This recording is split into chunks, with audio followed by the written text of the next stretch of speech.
This year, Chinese phones are coming out with crazy battery capacities, but do they actually last longer than iPhone and Galaxy? From left to right, we have Xiaomi 17 Pro Max, Pixel 10 Pro XL, OnePlus 15, Vivo X300 Pro, iPhone 17 Pro Max, and Galaxy S25 Ultra. All Chinese phones are the Chinese variants with higher capacities, and the iPhone is a nano SIM version. I connected all phones to Wi-Fi, and there is no SIM card in them because I only have 4 SIM cards.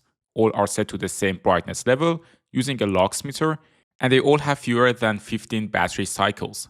Before the test starts, I run a small benchmark, Geekbench, to test the performance of the chipsets. The Xiaomi and OnePlus are running a Snapdragon 8 Elite Generation 5, the Galaxy is running the older version, the Snapdragon 8 Elite, Google is supporting Tensor G5, Vivo is running on MediaTek Dimensity 9500, and iPhone is sporting A19 Pro. On single core, the iPhone as always got the best score, followed by OnePlus, Xiaomi, Vivo, Galaxy, and finally Pixel. On multi-core, the OnePlus got the best score, followed closely by Xiaomi, Vivo, iPhone, Galaxy, and not surprisingly, Pixel got last place. I also ran 3D Mark Wildlife Extreme, which tests gaming performance but only one loop. The Vivo got the first place here, then OnePlus. Surprisingly, Galaxy got third place before Xiaomi, iPhone was next, and Pixel was last. Right now, all phones are at 100% except for Galaxy, which is at 98%. The first test that I ran was YouTube Shorts. This is a super easy test. You probably see a lot of people talk about how much screen on time they get and may wonder why they get much longer times than you. The reason is that usually they just watch YouTube and browse social media, which barely use any power. You can run YouTube on Wi-Fi the whole day and still have some battery left by the end of it. Then I run YouTube Live to continue the test. I do write down how many percent the phones lost per test, but take that with a grain of salt because calibration on each phone is different and one phone may lose the first few percent faster. For example, Galaxy phones are known for that. By the end of 2 hours that I ran YouTube Live with comments popping up, the Xiaomi had the highest battery percentage at 88%, followed by Vivo and iPhone with 86%, while the Pixel had the lowest with 77% battery left. For the next test, I'm using the front camera to record 4K video at 30 frames per second. As you can see, the Galaxy is running darker than the other phones. It is just how it decided to expose the video. I know this makes it a bit unfair to the other phones, but considering it has the lowest battery capacity, I let it slide. Also, to be fair, when running such a heavy task like recording video, the screen brightness is negligible. After running an hour of the test, the Xiaomi and OnePlus are on top with 77% battery left. Both are sporting the new Snapdragon. The Pixel and Galaxy are last, both with 61% battery left. Maybe it's also interesting to mention the charging speed of each phone.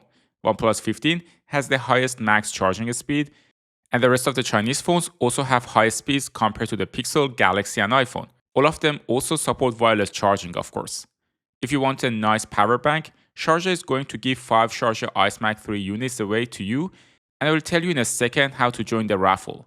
iSmack 3 is the successor to iSmack 2, the sponsor of today's video. The world's first Qi2 25 watts power bank with active cooling now has a 35 watts USB-C fast charging built-in cable.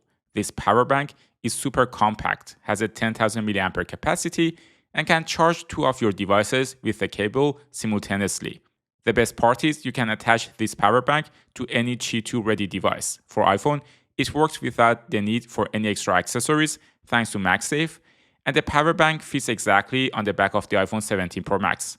The same with the Pixel 10 Pro XL with the Google Snap. For other phones, you can simply get a MagSafe compatible case and attach your device to that. The fan inside the power bank means it won't get hot and you can continue using your device while it is charging. You can also use the stand of the power bank to watch a movie while it is being charged. I also love the transparent design of the power bank. I've been using Sharjah power banks weekly for the last 2 years and I've never had any issues. I'll put the link in the description and you can put your name in the form I add to enter the raffle.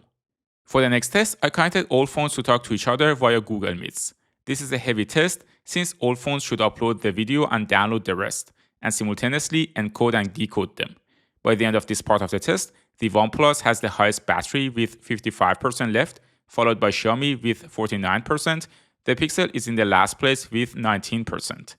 I then put all phones to sleep overnight and woke them up 12 hours later. None of them lost too much battery, and still OnePlus had the highest percentage with 48% and Pixel was in the last place. To run the batteries to zero, I ran Aquarium in WebGL with the same number of fish on all phones and Google Meet in the background. Also, we are trying to get to 100k subscribers by the end of the year. I know this is super ambitious, but I think we can still do it. So hit the subscribe button if you didn't already. It seems there was a race to be the first phone to die between Pixel and Galaxy. While the Pixel still had a percent or two left, the Galaxy died at 8 hours and 15 minutes. Pixel lasted only a few minutes longer and left the chat at 8 hours and 19 minutes. And to be fair to the Galaxy, in the last part of the test, the Pixel was doing less because of the lower CPU power. What was interesting is how close the iPhone was to the Vivo X300 Pro, even though Vivo has a much larger battery capacity. This shows how much chipset efficiency and vertical software and hardware integration matter. Apple is making iOS only for iPhone, therefore, they know how to create a perfect operating system for the hardware they have, while Google is creating Android for all vendors, and that by definition won't let Android phones be as efficient. Even though it seems like the iPhone was going to do better than Vivo, the iPhone left the chat first at 9 hours and 39 minutes. Still, an impressive result. Vivo hung on that last sweet 1% battery left and left the chat at 10 hours and 3 minutes. It is an impressive result, but not as impressive as the OnePlus and Xiaomi. The two went on and on for a crazy amount of time until the Xiaomi left the chat at 11 hours and 13 minutes.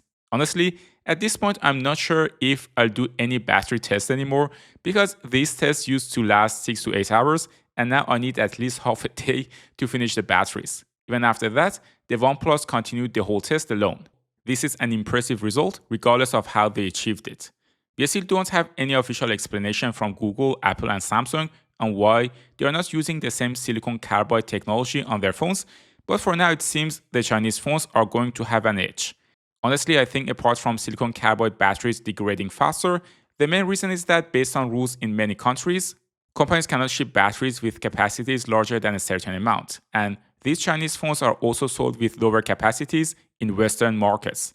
I bought all Chinese phones with my own money from Trading Shenzhen, and I'll put the link to the phones in the description if you want to get the Chinese version. OnePlus continued another half an hour, and after 11 hours and 40 minutes, it finally left the chat and is now crowned as the best battery life phone of the year. So number one is of course OnePlus 15, followed by Xiaomi 17 Pro Max, Vivo X300 Pro, then iPhone 17 Pro Max, Pixel 10 Pro XL, and Galaxy S25 Ultra comes last. If you enjoyed this video and you want to see a day in the life battery and camera comparison of the OnePlus 15 versus Galaxy S25 Ultra, you can watch this video next. Thanks for tuning into Tecmo, and I will see you in the next one.